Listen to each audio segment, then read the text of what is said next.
19h30, boa noite a todos. Rogamos ao nosso Mestre Jesus que nos ilumine, nos envolva na sua bondade, na sua misericórdia. Nós que aqui estamos para aprender um pouco do seu Evangelho de amor e de esperança, para que possamos também nos tornarmos melhores a cada dia que vamos vivendo.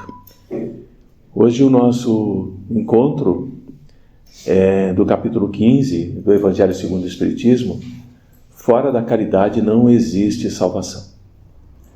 E esse tema, muitos de nós já lemos na Bíblia, já lemos na internet, que começa de uma certa maneira até bem alvissareira, podemos dizer assim. Diz assim que quando Jesus voltar, o Filho do Homem voltar, na sua majestade, acompanhado dos anjos, reunirá todas as nações diante dele e ele começará a separar as ovelhas dos bodes.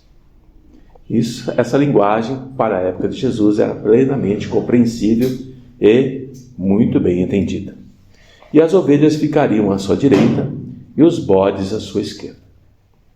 Os contemporâneos de Jesus sabiam exatamente o que ele estava falando. E nós precisamos trazer essa forma de colocar para os tempos de hoje. Porque vejam como Jesus fala: benditos do meu Pai são aqueles que tomarão posse do reino dos céus, que foi preparado desde o princípio do mundo. Então esse reino já estava pronto, já está pronto desde o princípio do mundo. E aqueles que ficarão à direita do Mestre poderão sim, ao longo da existência, ter o merecimento para morar nessas moradas do Pai, porque eles conquistaram esse direito com a prática da caridade. E aí ele começa a descrever o que é a prática da caridade. E nós vamos lembrar à medida que eu vou falando aqui, mas precisamos prestar atenção em algo que fica um pouco subentendido nessa mensagem. Então ele diz assim: deram de comer a quem tinha fome, deram de beber a quem tinha sede, deram abrigo ao que estavam sem teto, vestiram aqueles que estavam nus, socorreram os doentes, visitaram os que estavam presos e nos hospitais. Aí perguntam, como nós perguntaríamos: mas quando foi que, quando te vimos com fome e te demos de comer, ou com sede e te demos de beber? Quando foi que te vimos sem teto e te hospedamos, ou despido e te vestimos? Quando foi que te soubemos doente ou preso e fomos te visitar? Jesus fecha essa bela mensagem dizendo o seguinte: que todas as vezes que esses momentos de caridade for feito a um necessitado, está sendo feito a ele, Jesus. Fica muito bonito isso. Mas nós distorcemos um pouco no nosso dia a dia essa mensagem de Jesus. Nós invertemos essa passagem. Porque essa passagem, ela se refere àquilo que está fora do templo, àquilo que está fora da casa espírita, àquilo que está fora das congregações. Porque como você vai dar de beber, de vestir, de comer, dar teto para quem está aqui dentro? Então toda a caridade, ela não é praticada aqui. Ela é praticada no nosso dia a dia, no mundo exterior. Para aqueles que necessitam e que nós vamos nos encontrando com eles e sabendo desses processos que dificultam a vida do próximo. E Jesus está dizendo: olha, quando passares no seu dia a dia, no seu momento, fora do campo da oração, fora do encontro congregacional, é necessário socorrer esses irmãos, para que a prática da caridade lhe dê o direito de conquistar, de angariar o reino dos céus. Portanto, muitos de nós, não apenas aqui nesse momento, equivocadamente pensamos que para adquirirmos aquilo que chamamos de caridade, é necessário aprender aqui dentro para depois praticar lá fora. E Jesus está dizendo que não, é o contrário. Precisamos praticar lá fora para ter certeza aqui dentro. E essa forma de ele nos colocar, ele começa também a dizer que aqueles que não aliviaram a sede, aqueles que não aliviaram a fome, aqueles que não aliviaram o frio, aqueles que não ajudaram na doença e não visitaram os que estavam presos, serão afastados e serão lançados ao fogo eterno da época do Mestre, que foi preparado para o diabo e os seus anjos. O fogo eterno, é claro que hoje nós compreendemos com nossa evolução da nossa própria essência como encarnados, é a nossa consciência. Essa consciência que está o tempo todo conosco, nos acompanhando, avaliando dentro das leis divinas aquilo que nós estamos fazendo de uma forma consciente ou não. E isso é essa consciência que irá nos cobrar todas as nossas atitudes, sejam elas principalmente de egoísmo e de orgulho, ou de humilhação ao nosso próximo, que, chegando até nós muitas vezes viramos as costas, ou por medo, ou por indiferença, ou por achar que não tem nada a ver com aquilo. Aqueles que nos buscam, desejando, por exemplo, se libertarem da prisão da obsessão. A obsessão é uma prisão. E muitos procuram a casa espírita, procuram a ajuda espiritual, procuram a ajuda dos anjos para se libertarem dessa prisão. E nós podemos nos recusar, ou atendê-los com indiferença, ou com um certo orgulho, ou com um certo egoísmo, por já estarmos há muito tempo, há muitas décadas, trabalhando em nome do Mestre Jesus. Aqueles que nos buscam, por exemplo, desejando se alimentarem com o pão da vida eterna. Alimentar-se dos ensinos do Mestre Jesus. Alimentar-se para que a sua alma, tão sofrida, tão depauperada, tão angustiada, possa recuperar a força do Evangelho do Mestre. Aqueles que nos buscam com o frio na alma, diante de tanto sofrimento que se deparam em sua família ou na sua própria existência. E também aqueles que nos buscam com a sede da misericórdia, desejando a água da vida.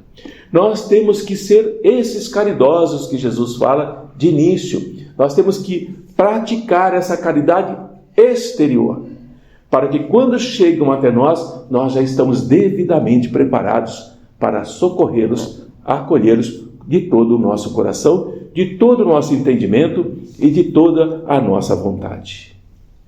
Assim sendo, fora da caridade não há salvação. Jesus está nos dizendo também que todos aqueles que faltarem com a assistência, com o cuidado, com a atenção a um desses pequeninos, estão deixando de praticá-la com o próprio Mestre, cuja essência é o amor. E esses irão sim para esse suplício eterno que ele está nos falando. Mas vejam, como nós somos desafiados no nosso dia a dia, no nosso desejo de praticar a caridade. Nós passamos por desafios como Jesus foi desafiado.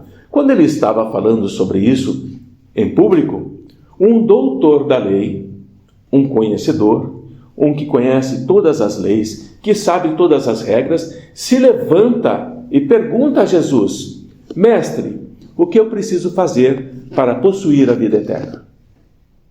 É uma pergunta que é feita de chofre, mas ele sabe a resposta, mas ele quer ouvir de Jesus. E Jesus pergunta a ele: o que está escrito na lei? É o que pode acontecer conosco. Quando nós perguntamos o que é necessário para que eu conquiste esse reino dos céus que tanto o Mestre fala e que eu procuro no meu dia a dia. E Jesus nos pergunta: o que está escrito na lei? O que você sabe que tem que ser feito? E esse doutor da lei, como um doutor, ele diz assim: amarás o Senhor teu Deus de todo o coração, de toda a tua alma com todas as tuas forças e de todo o teu espírito, e ao teu próximo como a si mesmo. Ele sabia o que fazer. E é interessante essa passagem porque está assim, de toda a tua alma, e a doutrina espírita nos diz que alma somos nós, encarnados. E logo em seguida ele diz de todo o teu espírito. Então há uma clara distinção entre fazer a caridade entre nós que estamos encarnados, para que todo o espírito que comanda a nossa encarnação possa se beneficiar dessa prática da caridade. E estudando, portanto, essa passagem, Jesus termina falando para o doutor Dalí assim: faze isso e viverás. Mas ora, ele não está vivo? Ele não está questionando o mestre? O mestre não está falando dessa vivência momentânea. Está dizendo a ele que ele viverá, sim, em espírito. Conquistará esse reino que ele pergunta e essa vida eterna. E assim somos nós também, como esse doutor da lei. Às vezes nos julgamos tão dominadores, tão conscientes da nossa inteligência, da nossa sabedoria, da nossa cultura, que nós procuramos respostas imediatas, perguntando diretamente aos amigos espirituais ou a outros seres iluminados o que precisamos fazer para conquistarmos a vida eterna. E eles ficam muitas vezes calados, porque a resposta já existe no Evangelho. Basta nós lermos, procurarmos e entendermos e praticarmos.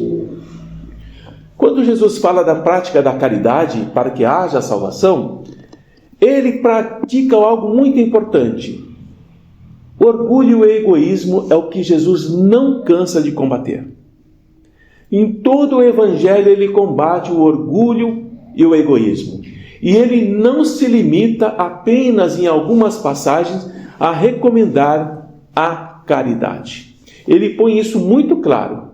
Ele põe isso em termos explícitos, bem delimitados, como condição absoluta da felicidade futura.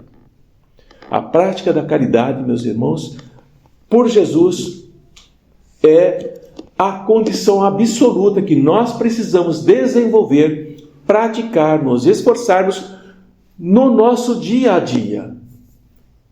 E não cairmos mais nessa ilusão de que precisamos aprender primeiro para depois praticar. Nós temos que praticar e ir ajustando isso para a nossa própria melhoria, o nosso próprio futuro.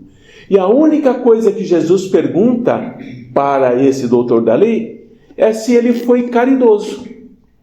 Jesus não pergunta se ele preencheu, se ele está atendendo alguma formalidade. Não pergunta, pode ler o Evangelho do Mestre. Não há uma pergunta sobre alguma forma de prática de, vamos dizer, de culto ao Pai. Jesus não pergunta isso. E não pergunta também qual é a prática exterior. E ele simplesmente diz assim: passai à direita vocês que cuidaram dos vossos irmãos, e ficai à esquerda aqueles que foram duros para com eles.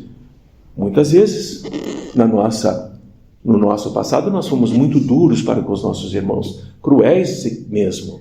Mas hoje nós já procuramos cuidar deles, dar mais atenção, e já estamos no exercício da caridade. A caridade é algo que vem de dentro de nós e se exterioriza de muitas formas. E mais importante ainda, Jesus não faz distinção ortodoxa. Ele não pergunta qual é a fé daquele que ali está. Ele está dizendo que a prática da caridade é independente da sua crença. Se você é ateu, se você acredita em Deus, se você é presbiteriano, se você é espírita, se você é católico, ele não pergunta, ele não faz distinção entre aquele que acredita de um modo ou de outro e aquele que não acredita. Ele não faz distinção. Porque muitas vezes aqueles que não acreditam são ateus convictos, praticam caridade, generosidade.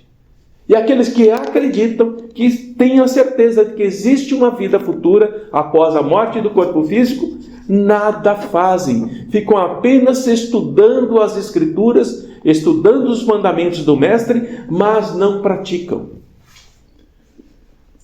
E assim como nós temos como exemplo Jesus, que é o nosso mestre, nós somos discípulos de Jesus, e o discípulo é aquele que segue o mestre, que sabe que ele tem muito que nos ensinar. É necessário que o discípulo pratique o que o mestre pratica. E Jesus não ficou apenas na teoria, ele praticou diariamente a caridade. Ele praticou diariamente a humildade como o único caminho de salvação. Vejam o Sermão da Montanha.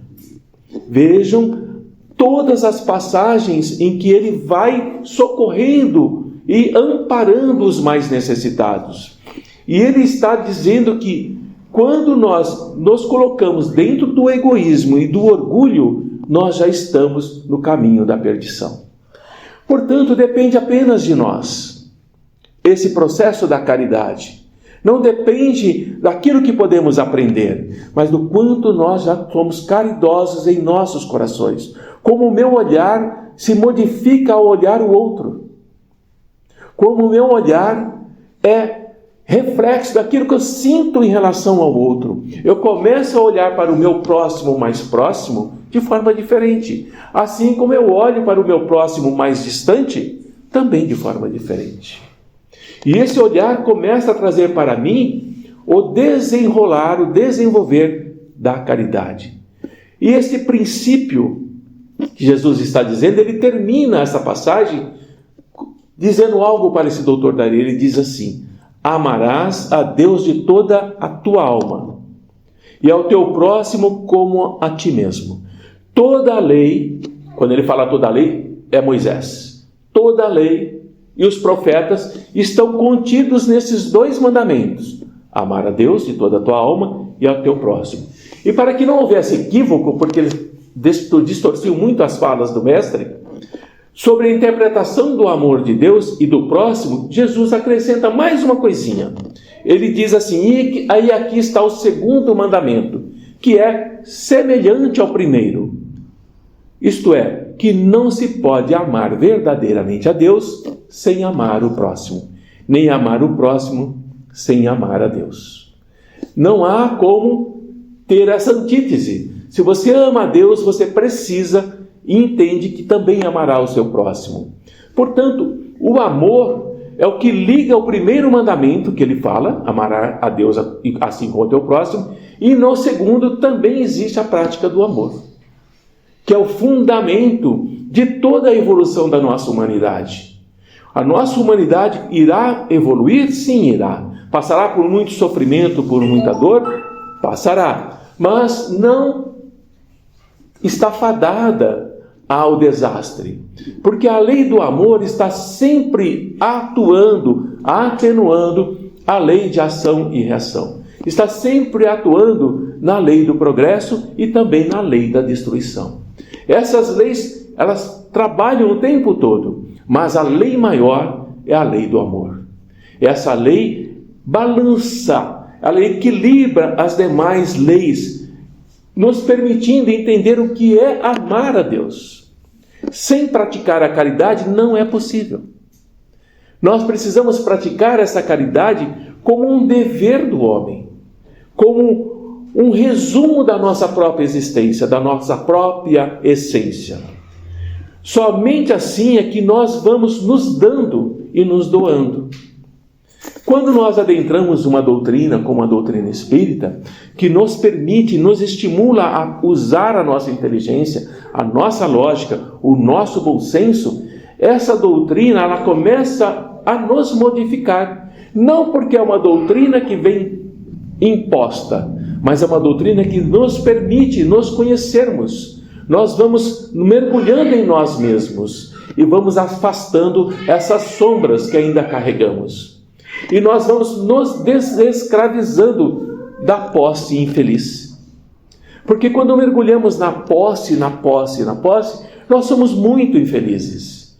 Nós somos um homem, uma pessoa amargurada, angustiada, mergulhada em um mundo de posses. E como tudo que une o Pai, Jesus e nós é a prática do bem, que nós vamos pouco a pouco mergulhando nesse bem, pouco a pouco nós vamos voltando-nos para o reino dos céus. É um caminhar, é uma jornada longa, a princípio difícil, a princípio espinhenta, mas à medida que nós vamos nos modificando, vamos entendendo a nossa finalidade, vamos entendendo o quanto nós somos pedras preciosas para o Pai. Somos pérolas de grande valor, mas nós precisamos brilhar por nós mesmos. E aí nós, ao nos dirigirmos com esse brilho para essas moradas do Pai, nós vamos nos libertando das correntes que nos prendem à terra. É apenas uma questão de determinação de cada um de nós. Mas se nós não fazemos isso, se nenhuma crença nos liberta dessa escravidão que o nosso desejo nos traz, é necessário que alguém nos socorra, que alguém nos ajude. É necessário entender que viver essa crença e fazer dela uma ação edificante é o primeiro passo que resulta em bênçãos para o próximo e para nós mesmos. Acreditar é uma coisa, ter fé é outra coisa. Você pode não acreditar, você pode não ter fé, mas se você é caridoso, você já pratica a isenção do orgulho e do egoísmo. Porque muitos nos perguntam, por que eu não tenho a fé que você tem? Muitos nos perguntam, por que eu não acredito como você acredita? E não pergunta a si mesmo o quanto eu sou um homem bom ou uma mulher boa. O quanto eu sou generoso, o quanto eu ainda preciso melhorar. Não pergunta a si, pergunta ao outro, procurando respostas que possam levá-lo para onde nós já estamos. Mas a nossa jornada para nos colocar onde nós estamos é uma caminhada individual. Ela é única.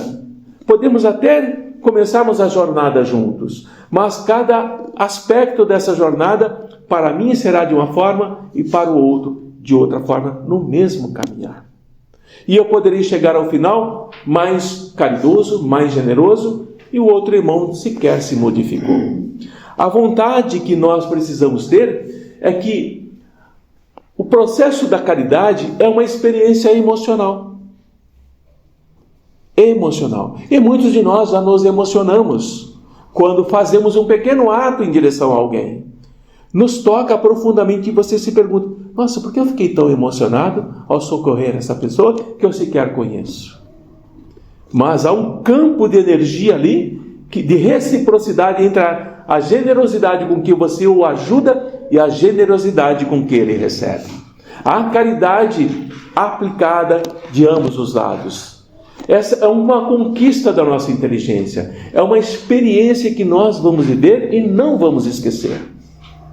Porque se nós conseguirmos a prática da caridade por nós mesmos, sem nos obrigarmos, sem nos dedicarmos a isso, nós já alcançamos essa alteração da nossa consciência. Ela já é automática em nós.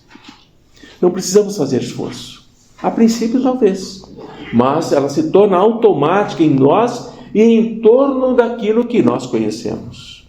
Portanto, fora da caridade não há salvação. Precisamos entender que o aspecto de salvação é a ação de salvar. Salvação, a ação de salvar. Se eu pratico a ação de salvar, eu estou salvando principalmente a mim. Porque eu pratico algo desinteressado, algo que vai me proporcionar eu estar ciente e viver consciente da necessidade de olhar para o próximo, como Jesus sempre olhou e continua olhando para todos nós. Portanto, Jesus nos diz que a caridade está na parte mais profunda do amor do Pai. Porque a caridade se espalha por todos os momentos em nossas vidas. Desde o momento que nós acordamos até o momento que vamos dormir, ou melhor, desde o momento que nós reencarnamos, que nós nascemos, até o momento que nós desencarnamos e voltamos para a espiritualidade. Nós vamos nos livrando desse processo do egoísmo como o doutor da lei, que buscou Jesus, esse doutor da lei. Esse doutor era o representante por excelência da falta de caridade naquela comunidade em Jerusalém. Eles praticavam caridade dentro do templo, mas para fora eles exploravam as viúvas, eles eram usurários, eles eram violentos, eles eram agressivos, eles cobravam até o último centil das dívidas que os outros tinham com ele. Não havia caridade, mas no templo vestiam a máscara da caridade. Ele sabia que o mestre, esse doutor da lei, sabia que o Jesus era um homem de bem. Ele sabia que Jesus era o Messias. Ele não tinha dúvidas. E ele sabia que aquele com quem ele estava falando era exatamente o que a Escritura disse que chegaria. Mas ele representava a sombra coletiva, o egoísmo coletivo, o orgulho coletivo. Ele representava a comunidade invejosa, a comunidade ciumenta. Ele representava aqueles que queriam pegar um homem de bem numa armadilha. Esse era o doutor da lei, representando os seus pares. Ele se perguntava, mas havia toda uma comunidade por trás dele, querendo saber o que era necessário para ganhar o reino dos céus. Mas Jesus não se deixa pegar. E ele se sente incapaz, esse homem, de ser semelhante a Jesus. E muitos nos perguntam, como eu posso fazer o que Jesus fez? Jesus era Jesus. Muitas vezes nós falamos isso. Estou muito distante desse mestre. Mas se todos foram criados simples e ignorantes, Jesus também foi. E ele está onde está, além de onde ele está, por esforço próprio. Por praticar a caridade com todo o seu amor, com todo o seu interior vibrando em luz. Portanto, Jesus não se deixou levar pela inferioridade do outro. Não se permitiu perturbar e não se permitiu cair no ridículo, dizendo o que ele esperava. Terminando nesses últimos 3 minutos, nós temos uma passagem importante que é a parábola do bom samaritano, que é um poema, essa parábola. Essa parábola mostra a humanidade, porque quando nós vamos lê-la conscientemente, nós jamais voltaremos a pensar que a parábola é uma simples história, porque passa um sacerdote, passa um levita, os representantes da lei e da igreja da época, e passa o samaritano, que era desprezado pelos judeus, era inimigo deles. E quem é que está caído ao solo? Espancado, ferido à porta da morte? Um judeu, um inimigo. E passam os seus cômpares e vão embora. Não há caridade, há egoísmo, nada mais. Mas o samaritano, aquele que é a ralé para os judeus, o socorre. Pratica esse amor, pratica essa essência. E aí Jesus o usa como exemplo do que é ser caridoso. Essa forma nobre de auxiliar, essa forma nobre de você tornar-se livre, essa forma nobre que acaba sendo o que Jesus diz: vai e faz o mesmo. Essa fala, esse verbo, esse imperativo é para nós hoje também. Vai e faz o mesmo. Faça o que a lei manda, e você estará assim angariando o direito do reino dos céus. Você estará angariando o direito de ficar à direita, junto com as ovelhas, porque as ovelhas são mansas e pacíficas. As ovelhas são aquelas que seguem o pastor, o bom pastor. E Jesus nos fala fortemente sobre isso. A ovelha conhece a voz do pastor. Porque se você não conhece a voz do pastor, você pode seguir um mau pastor. Você pode seguir um pastor que te levará para o abismo, te levará para a perdição de si mesmo. E não haverá como reclamar, porque você não reconheceu a voz do bom pastor. Você seguiu a voz do orgulho, você seguiu a voz da humildade, do egoísmo, você seguiu a voz da humilhação. Ajudar é se auxiliar, é libertar cada um de nós de uma forma nobre para que nós possamos nos tornarmos cada vez mais livres. Praticar caridade não necessita dar dinheiro, não necessita dar cesta básica, não necessita dar roupa ou abrigo. É necessário fazer isso para o encarnado, mas a prática da caridade não nos custa nada. quanto mais nós doamos, mais rico nós ficamos. E mais generosos nós somos, porque os bens materiais perdem o seu valor, que nos cegava, que nos atraía e nos enganava.